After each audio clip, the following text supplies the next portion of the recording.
gente, então eu vou trazer para vocês o que a gente tem, pelo menos dentro da minha pesquisa que eu fiz para a apresentação dessa aula, a gente tem de mais inovador e mais moderno, né? Vamos falar sobre a chikungunya, pode começar. Bom, a chikungunya só está meio ruim, mas ela é uma arbovirose, né? Causada pelo um alfavírus, pertencente à família Tobeviridae, e que ela é transmitida ao homem através da picada de inseto do gênero Aedes, do mosquito fêmea do gênero Aedes. O nome chikungunya é um nome de origem africana, que em linguagem maconde quer dizer aquele que se curva. Esse nome foi adquirido por conta da postura que os pacientes apresentavam durante a doença. Bom, a chikungunya tem dois ciclos de transmissão, o ciclo silvestre e urbano. No silvestre, ele ocorre entre o primata não humano e o mosquito Aedes, mas de vários gêneros, Lúcifer, africanos, Leucocephalus. E o urbano ocorre entre o primata humano e os mosquitos do gênero Aedes aegypti e Albopictus. Esses dois vetores eles têm algumas diferenças.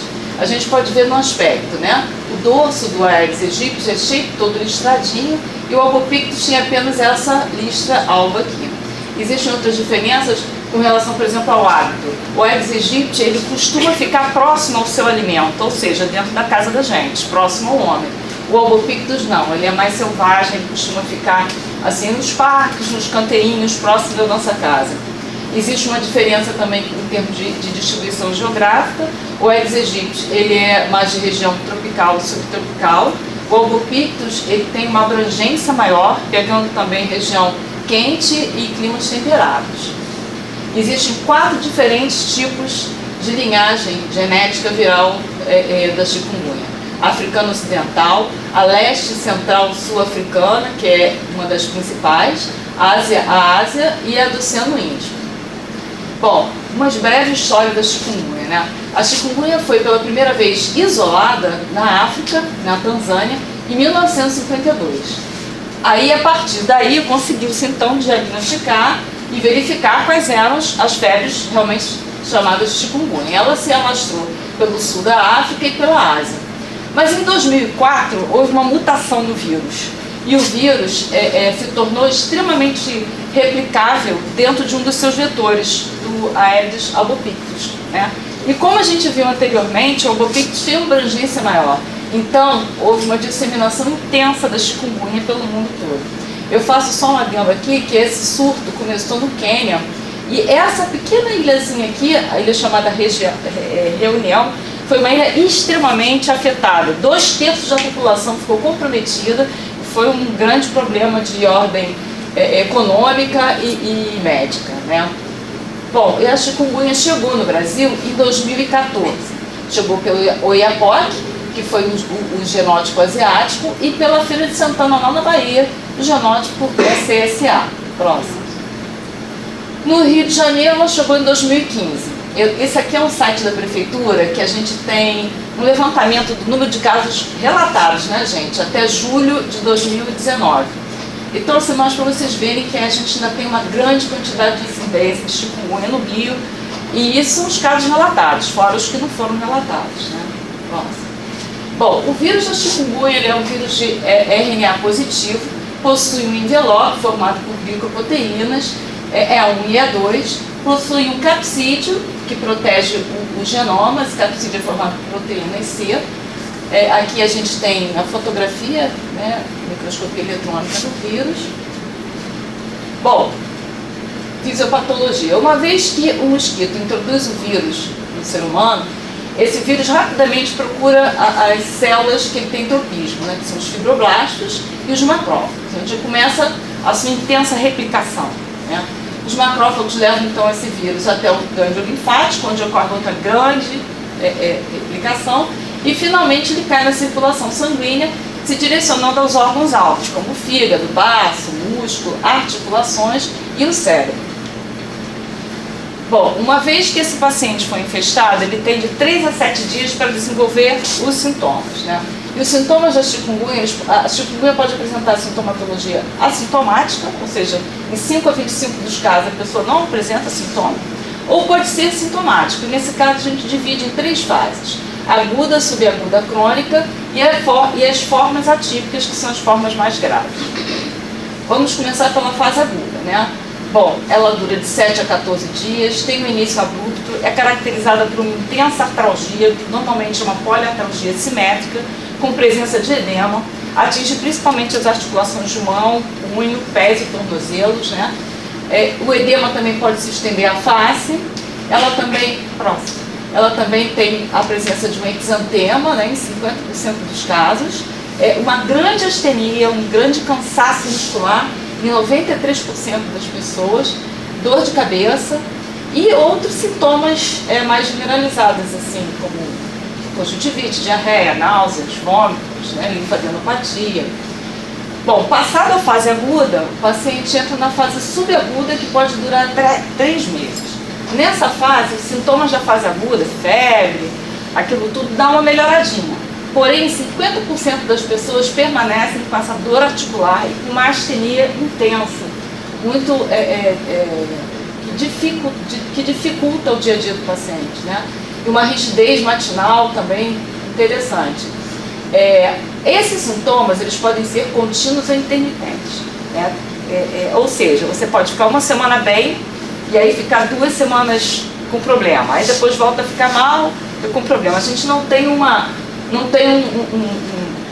parâmetro, uma coisa para dizer, não, vai ficar tanto tempo com dor. Não, isso não existe. Aqui é a imagem de um macrófago contaminado pelas proteínas, com a marcação das proteínas da chikungunya. Esse paciente tem 21 dias de chikungunya, então a gente vê que nesse primeiro período ele está bastante infestado ainda. A partir da fase aguda, o paciente entra na fase crônica. Essa fase é uma fase extremamente desagradável, é realmente o problema da chikungunya, né? Na fase crônica, você tem esse comprometimento articular crônico, né? Que ele persistente, ele pode causar inclusive uma perda daquela articulação, né? E os sintomas também são recidivantes, que podem ocorrer em 7 dias ou até mesmo anos, porque a fase crônica, gente, assim, não tem cura, né? Não tem cura. E aí, assim, algumas explicações, mas por que se torna crônico? Por que dessa coisa recidivante? Bom, o que acontece é que o vírus fica no mioblasto e fica em outras células pela qual ele tem tropismo. E o que acontece? Ele acaba atraindo, porque tem um vírus aqui dentro, atrai macrófagos e outros mediadores de inflamação, criando um ambiente de inflamatório crônico naquele local, né? E de vez em quando ainda pode ocorrer um escape, um vírusinho escape, e por um escape começa um novo ciclo, então essa recidiva, esse vai e esse volta. As formas atípicas são as formas graves da chikungunya. Ela pode ocorrer em qualquer uma daquelas fases que eu te falei. Pode ocorrer na fase aguda, pode começar na fase subaguda ou na crônica. Ou o paciente já pode abrir o quadro dessa forma. Ela ocorre no sistema nervoso, ela pode levar a Guillain-Barré, encefalopatias, convulsões, né? No olho, ela pode levar retinite, veite. No sistema cardiovascular, miocardite, insuficiência cardíaca, arritmias. Na pele, lesões vésico-bolhosas, ulcerações afta-like. Nos rins, a nefrite com insuficiência renal. E também outros sintomas, como por exemplo a discrasia sanguínea, a pancreatite, a hepatite, né? Uma insuficiência respiratória e por aí vai. Existem fatores que estão relacionados a um pior e a um melhor prognóstico. Os fatores que estão relacionados a um pior prognóstico. Primeiro, sexo. Mulheres têm tendência a um pior prognóstico. A idade, acima de 40 anos. E uma desordem pré-existente, né? Assim, uma doença articular. Já tinha uma artrite, ou tinha uma artrose, isso piora.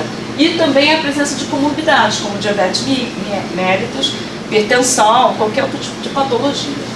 E os fatores que são relacionados a um bom prognóstico é quando você tem essa dor articular, mas não tem edema nem rigidez, tá?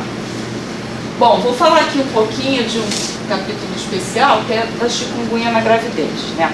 Como eu falei para vocês, aquela Ilha Reunião, ela foi altamente comprometida com a chikungunya, e a maioria dos trabalhos que a gente tem são referentes àquele local, porque o N lá é imenso, né? Mas esses trabalhos, que apesar de serem trabalhos de 2006 e trabalhos de 2010, corroboram, não foram ainda desmentidos por trabalhos mais recentes, tá? Então, o que a gente vê a chikungunya durante a gravidez? A gente viu que a contaminação é rara no bebê após o segundo trimestre, 22ª semana. Alguns abortos foram relatados e correlacionados à chikungunya, mas só nesse período também, anterior à 22ª semana.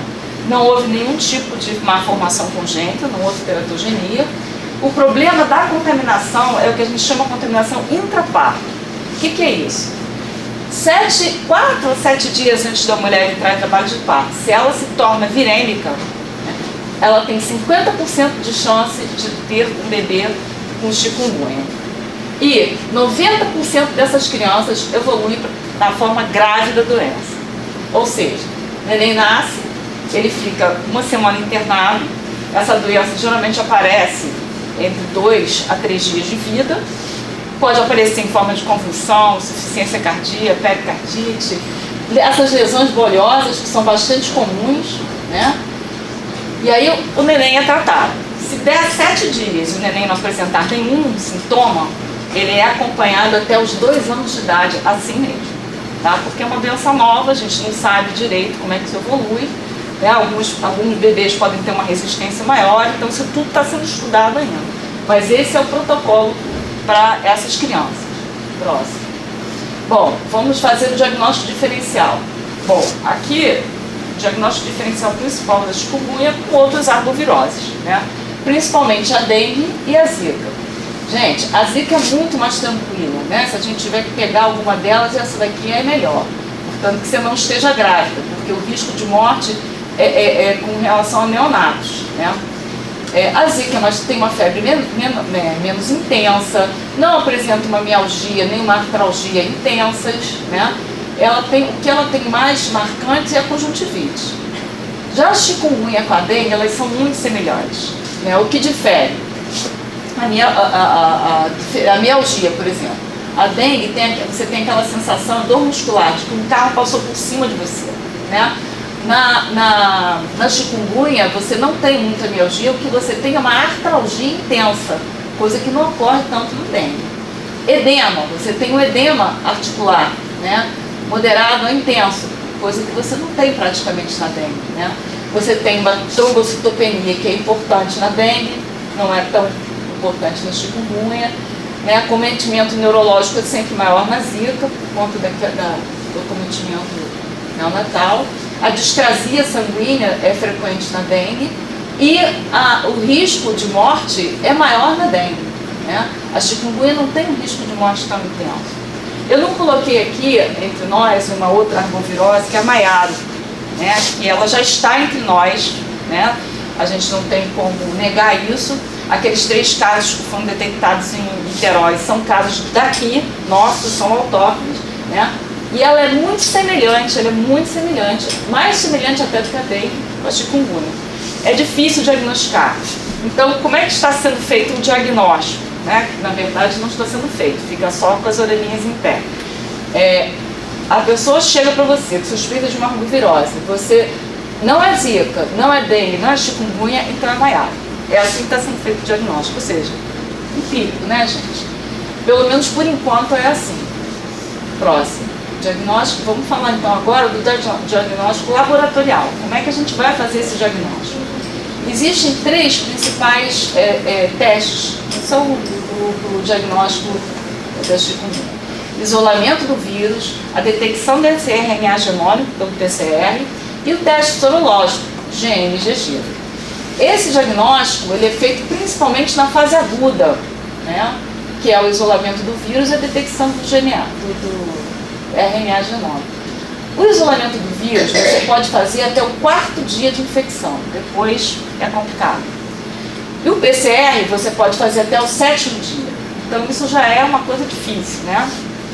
E o teste sorológico você pode avaliar a partir do 7º dia em que você tem um aumento de GG e IgM. Próximo. Como que a gente trata a chikungunya? O Ministério da Saúde tem o seguinte approach, né? Assim, o paciente chegou com suspeita de arbovirose. A gente separa o paciente em pacientes grupos de risco, paciente sem grupo de risco e paciente com sinais de gravidade. Como que você atende? Bom, o paciente não tem sinal de gravidade nenhum, não tem critério de internação, ele é medicado e vai para casa, acompanhamento ambulatorial, acompanhamento, volta daqui a 3 dias, 5 dias, depende do caso. Se o paciente é do grupo de risco, o que é um paciente do grupo de risco? São gestantes, maiores de 65, menores de 2 anos, pacientes que já têm uma história de alguma outra doença prévia, como diabetes, hipertensão, insuficiência cardíaca, sei lá, qualquer coisa. Esses pacientes são de risco, mas estão compensados. Então, eles são tratados e são enviados para acompanhamento ambulatorial diário. Todo dia deve ser examinado. Isso é o ideal. É isso que o Ministério da Saúde preconiza. E os pacientes graves? São pacientes que já chegam com convulsão, com dor torácica, são recém-nascidos, né? Descompensação da doença de base. Se o paciente não chega bem, sangramento, esses pacientes são internados e tratados internados, tá? Bom, o principal objetivo do tratamento da fase aguda, gente, é o alívio da dor desses pacientes, né? Então, aqui, existe, eu não vou falar disso agora que não é tão importante, mas existe 2 vertentes aqui. O Ministério da Saúde preconiza uma coisa e a Sociedade Brasileira de Reumatologia preconiza uma outra. Mas essa diferença, ela fica mais importante, mais interessante na fase crônica, né? No tratamento da fase aguda, praticamente todo mundo concorda que são os analgésicos comuns, como o paracetamol de pirona, ou alguns opiáceos, como o tramol e codeína. Nunca usar corticoide, nunca, nem o anti-inflamatório não esteroide. Cuidados gerais, né? Hidratação, repouso, compressa. E o paciente evoluindo para a fase subcrônica, nessa fase você já pode entrar com não esteroide, tá? É até preferido que não se entre com corticoide. Mas se o paciente não puder usar um anti-inflamatório não esteroide ou não responder, então a gente usa, tá? Mas você usa então aqueles mesmos tratamentos, assim, analgésicos comuns, não resolveu, você pode começar então a usar o não esteroidal, não resolveu ou não pode usar, você entra com corticoide. A cloroquina é o Ministério da Saúde que coloca, a Sociedade Brasileira de Reumatologia não indica nessa fase e, para falar a verdade, nunca vi ninguém usar isso nessa fase, mas existem casos e casos, né? E esses pacientes também podem ter uma sensação de dormência, não sei se alguém já viu esse pessoal que tem chikungunya, está dormente, tem umas fisgadas, umas queimações, são as alterações, é a famosa dor neuropática. Se isso for uma coisa muito intensa que esteja prejudicando, a gente pode entrar com anticonvulsivante e antidepressivo, tá? A fase crônica, gente, como eu falei, é a fase mais complicada, é a coisa pior, é a chikungunya propriamente dita, né? O que a gente vê? Que os pacientes que vão para a fase crônica, 93% deles precisam de analgesia por pelo menos 1 ano e 1 ano e pouquinho, tá? E aí eles melhoram bastante com não esteroide, mas 85% deles acabam precisando cair no corticoide. Então é uma coisa assim meio complicada mesmo, né? Aí, aqui existe uma discussão, que não é só nossa, é uma discussão que ocorre no mundo também. O Ministério da Saúde, né, preconiza o uso do corticoide, e se o corticoide não melhorar, ele faz hidrocloroquina, ele não faz metotrexate, tá? Essa é a convenção do Ministério da Saúde, o protocolo deles. A sociedade já não concorda com isso. Eles não usam a hidrocloroquina. Do corticoide eles passam para o metotrexate, e se o metotrexate não respondem, eles entram com sulfasalazina. A escola francesa concorda com isso, né? Mas lá na África, na Ilha Reunião, eles estão divididos. Uma parte acha que responde bem com a hidrocloroquina, outra parte acha que não. Então, a gente não conseguiu ainda, fica muito por conta do tato do médico nessa questão. Mas por que o Ministério da Saúde recomenda? O Ministério recomenda corticoide e hidrocloroquina. Sim, mas por quê? Porque eles acham que esse é o melhor tratamento, né? Então, assim, não chegou a um consenso. Ou pode ser também porque não tem metotrexate para oferecer, né? E eles têm efeito anti-inflamatório. A hidrocloroquina também é um antiviral, né? Antiviral e anti-inflamatório. E assim, a sociedade não usa, nem a escola francesa, né? mas alguns outros lugares usam e dá certo. Então, assim, é assim que não é obrigada. Os médicos que frequentam o hospital têm que seguir esse protocolo, mas a sociedade não, o resto não. Tá? Bom, vamos continuar. Ah, sim, cuidados gerais. A fisioterapia, que era uma coisa altamente discutida, né? Mexe, não mexe com a articulação, o que a gente faz? Hoje em dia ela se mostrou assim, altamente eficaz, né? Inclusive na fase aguda. Lógico que na fase aguda você faz mais uma mobilização passiva do que ativa, né? Para tentar diminuir o edema. Você nunca deve fazer calor local, nunca. É sempre gelo, sempre gelo. E nas outras duas fases você já pode entrar com uma fisioterapia mais intensa, né? Até inclusive com fisioterapia aquática, alongamento, se o paciente aguentar até exercício aeróbico. Isso é muito importante. Qual é o objetivo da fisioterapia, né? É justamente restabelecer a mobilidade e melhorar o approach muscular, né? Que o paciente fica muito astênico durante um longo tempo. Bom, quais são as perspectivas? O que a gente tem, né? Para cuidar, para tentar se livrar do chikungunya? Bom, vacina é a primeira coisa que a gente pensa. Existem diversas plataformas de vacina sendo desenvolvidas ao longo do mundo, tá? Porque a chikungunya está no planeta inteiro, né? E aí eu trouxe para vocês esse artigo, que é um artigo desse ano, que é uma revisão, que eu achei muito interessante, que ele mostra todas as plataformas que estão sendo utilizadas e o grau de desenvolvimento da fase da vacina. Então a gente vê aqui que essa vacina aqui, que é vírus particular-like, né, em que ele induz uma proteína muito semelhante à proteína do vírus. Então a grande vantagem, não tem DNA lá dentro, né, então não tem risco de você fazer uma patologia, desenvolver uma dengue, né, ou uma chikungunya ou qualquer outra doença, e é altamente imunogênica, tem uma resposta boa, né? Então a gente tem duas vacinas aqui e já estão em fase 2. Tem a vacina do DNA, você injeta pedaços do DNA genômico na pessoa. Isso aqui está em estudo pré-clínico, mas não é uma coisa que o pessoal se empolgue muito, porque existe mutações, risco de mutações, risco de desenvolver doença, risco do DNA não entrar na célula que tem que entrar, então tem algumas complicações. O mensageiro é a mesma coisa, apesar de ir por lipossoma encapsulado, que é uma coisa um pouco mais direcionada, ainda existem alguns riscos, mas a gente tem uma vacina que esse ano entrou em fase 1. Tá? Próximo. O vírus atenuado. Todo mundo aqui conhece o vírus atenuado, a maioria de nós usa esse tipo de vacinação, né? E tem o mesmo problema de desenvolver a patologia, embora seja imunologicamente muito bom, né? Uma resposta imunogênica boa. A gente tem uma vacina na fase 1. Essa vacina aqui tem uma história interessante. Os americanos, quando os soldados foram lá para uma dessas guerras deles lá, e tinha chikungunya, eles vacinaram o pessoal deles com isso aqui. Quando eles voltaram, 10% dos soldados apresentavam artrite, artralgia, né? E aí eles foram dar uma olhadinha, eles viram que a mutação que eles tinham induzido tinha atingido apenas 2 aminoácidos do vírus, então isso era muito pouco.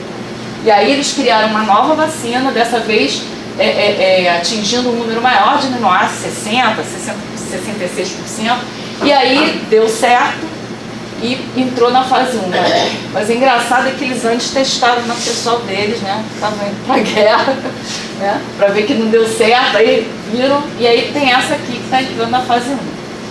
Eu, particularmente, gosto muito dessa plataforma aqui, Quimera Vírus, é o meu preferido, assim. Eu acho ele é muito bom em termos de desenvolver anticorpos, essas coisas, é seguro, né? E praticamente basta uma dose, não precisa ficar fazendo reforço, tá?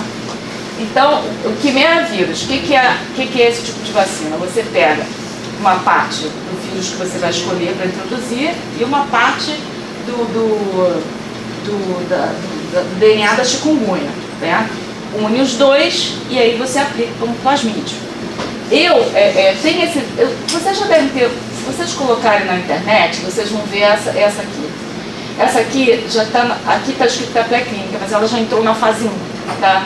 Ela é o EILAT. Por que eu achei interessante o EILAT? Trouxe até aqui o trabalho, que é um trabalho que está em 2017, e esse ano ele entrou na fase de experimentação. É um quimera vírus. O EILAT, gente, é um vírus igualzinho da chikungunya, né? Pertencente à família Tobacillidae, é igualzinho, tem as mesmas características, com uma vantagem: ele não se replica em células de mamífero, ele só se replica em célula do mosquito. Então o que eles fizeram? Pegaram a parte não estrutural do EILAT, juntaram com a parte estrutural da chikungunya, que é a parte imunogênica, né? São as glicoproteínas do envelope, E1 e E2, e começaram a testar, montaram esse quimera vírus e começaram a testar em camundongos e em primatas não humanos. E foi sensacional a resposta, né? E agora essa vacina está sendo testada na Inglaterra, 60 pessoas, no México, e eles estão querendo vir testar aqui também. Aí eu não sei como é que vai ficar. Próximo. Aqui a gente ainda tem outras. Você vê que a quimera tem outras na fase 2, que é com o vírus do sarão, que é o vírus que todos nós já conhecemos, já estamos acostumados a lidar, é mais fácil. E tem esse outro com adenovírus também. Então, quimera tem bastante, já tem bastante coisa sendo testada, adiantada, né? Mas esse é um trabalho que demora, gente. Você vê que alguns trabalhos começaram em 2013, para 2019 está aqui nessa fase, então é uma coisa que não é rápida, dependendo da plataforma também. Então a gente também tem com as partículas inativadas e tem com subunidades de partículas, né? Essa partícula inativada aqui tem um problema: você tem que inativar a partícula. Aí quando você inativa, você diminui muito a imunogenicidade da vacina, né? Então fica meio complicado, às vezes você precisa usar um estimulante, um estimulador, aí fica caro. Tem que dar vacina junto com o estimulador, aí fica um negócio meio caro, meio inviável, porque tem isso também. As plataformas têm que ter um preço acessível pra gente, né? Pro resto do pessoal não, mas pra gente que está com os países em desenvolvimento precisa ter um preço acessível, senão não vai para fora.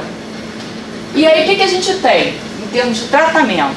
Tratamento assim que não é aquele tratamento que a gente faz, né? Que a gente faz é paliativo, né? Existem alguns antivirais que já são usados no mercado, né? O favipiravir, que é usado para influenza no Japão, a cloroquina, que todo mundo conhece, e esses dois medicamentos que já são usados para hepatite B, que é o ribavirin e o sofosbuvir. E esse ano saiu um trabalho, né, com o sofosbuvir, um trabalho muito interessante, desse ano mesmo. Aqui você tem as células dos hepatócitos com a marcação das proteínas da chikungunya antes do sofosbuvir e aqui após o tratamento. Se mostrou extremamente eficaz, né? E aí ele nesse trabalho, ele testa, aqui você está um ratinho sem chikungunya, aqui você tem um ratinho com chikungunya e chikungunya tratado com sofosbuvir. Ele analisa inicialmente o edema da pata, né? Aqui está meio ruim, mas aqui você vê essas espículazinhas que ele tem, tá bem gordinho assim para cima, né, em comparação com essa e com essa. Mas ele fez um diagrama aqui, analisando o edema, onde ele mediu o edema da pata e os tratamentos. Então aqui embaixo é o que não tem chikungunya, praticamente não tem edema. Lá em cima é o que tem o chikungunya sem tratamento. E aqui no meio, chikungunya tratado. Então houve uma diminuição importante do edema, significativamente importante. Aqui a gente pode ver também no tecido uma intensa infiltração de neutrófilos, coisa que já melhorou com o tratamento. E ele analisou também o número de cópias do vírus, né? Tanto no liquidinho aqui, esse líquido da patinha do edema, quanto no sangue do animal. E ele observou que houve uma diminuição do vírus em ambas, tanto na patinha, no líquido do edema da patinha, quanto no sangue. Uma coisa importante nesse tratamento antiviral é que esses tratamentos têm que ser feitos na fase aguda, porque quanto menos vírus você tiver na fase aguda, melhor é o prognóstico, né? Então, na verdade, esse tratamento deve ser aplicado imediatamente. O paciente chegou, está com suspeita ou tem que tratar. E aí, às vezes, isso não acontece, é difícil, porque o paciente já te procura 4 dias de febre, já passou por um outro lugar e agora está no outro, não fizeram nada. É meio complicado, mas pra gente isso é importante, porque essas medicações que eu estou falando, inclusive a outra, os dois usados para hepatite C, existe um outro trabalho também que é comparativo do sofosbuvir com a ribavirin. O sofosbuvir, a ribavirin também, ela também atua, né, na chikungunya, mas o sofosbuvir tem um efeito muito bom, melhor do que a ribavirin, inclusive para a chikungunya encefálica, né, que atinge o cérebro. Então esse medicamento, a indicação dele é na fase aguda, né? Se depois não adianta muito não. Tá? Existe uma outra coisa, que é uma coisa modernosa que a gente tem, né? Que é desse ano também, né? Que é a terapia com anticorpo monoclonal, né? É um trabalho muito bonito, pode passar. Ele diz que o anticorpo ele pode ter vários mecanismos, né, de inibição. Ele pode inibir a entrada do vírus na célula, a saída do vírus na célula, entre outras coisas que eu vou mostrar mais adiante. Aqui ele fez uma microscopia eletrônica e ele mostra que fez um aumento dessa área, e aqui, quando ele foi tratado, você vê, o vírus não consegue entrar, são esses pontinhos pretos aqui, ele não entra na célula, tá? Aí ele mostra assim, a quantidade de anticorpos que existe, que já são de conhecimento, né, da sua mecanismo de ação, existem vários, e aqui o mecanismo de ação deles. Então, muitos impedem a entrada do vírus, outros impedem a entrada, ainda ativam a fagocitose, as células fagocíticas, outro impede a entrada e a saída do vírus, outros também impedem a entrada, a saída e ativam o sistema imunofetor, as células citotóxicas. Então, tem vários tipos de anticorpos. Aqui ele só mostra um esqueminha, né, de como é que aqui, por exemplo, a chikungunya, aqui o receptor, o anticorpo se liga e ela não sai, fica lá dentro da célula, né? Próximo. Aí, qual é a proposta dele que eu achei fantástica, achei maravilhosa, né? Que é a proposta de um mecanismo multi-antiviral. Você usa um inibidor, anticorpo para cada uma dessas funções. E a gente pode ver, por exemplo, aqui o C9, ele inibe a saída da célula, mas ele também inibe a entrada da célula e ele ativa esse sistema imunofetor, né? Essas células que não fazem. O que ele faz? Ele não deixa o vírus entrar, não deixa o vírus sair e mata a célula que está contaminada. Se a gente associar isso, né, porque esses vírus vão ficar andando por aí, não entraram na célula, eles vão ficar andando.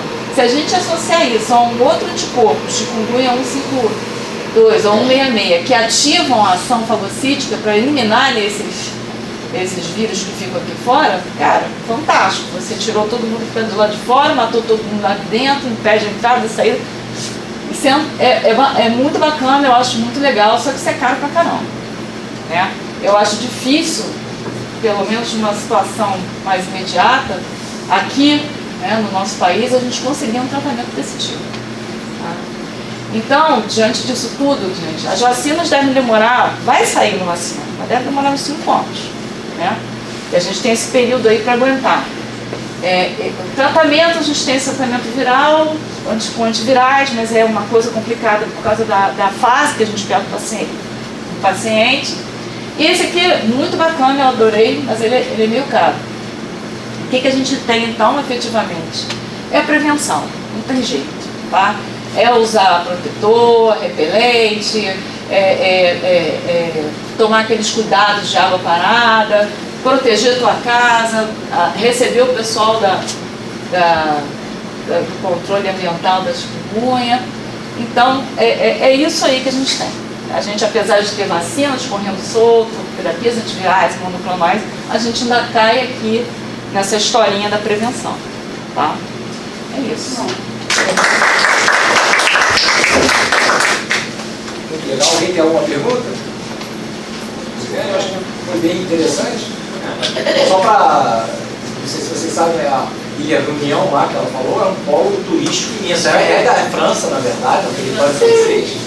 E metade dos franceses vão para lá no verão, digamos. Então tem um trânsito muito grande para com a Europa. Tem vários trabalhos da França, trabalhos franceses, da chikungunya, muito por conta disso. Eles foram para lá. Foi horrível, porque lá foi bem ruim. E é um trânsito direto para a Europa, por isso que, nossa, tem tanta ilha. Eu acho que foi você. Eu acho que ninguém tem pergunta, porque eu acho que você foi tão abrangente, foi super legal. Você falou Tem de muita tudo. coisa, gente, tem muita coisa que eu não pude botar, que ia ficar muito longo. Mas ele avaliou, existe uma avaliação de perfil de citocinas para você avaliar o prognóstico, né? E aí tinha trabalhos, eu não podia trazer tudo, não dá para eu ficar. Não, mas foi ótimo, eu gostei. Mas deixou um gostinho de quero mais, né? Vamos ouvir parasitologia, vamos ouvir sobre citocinas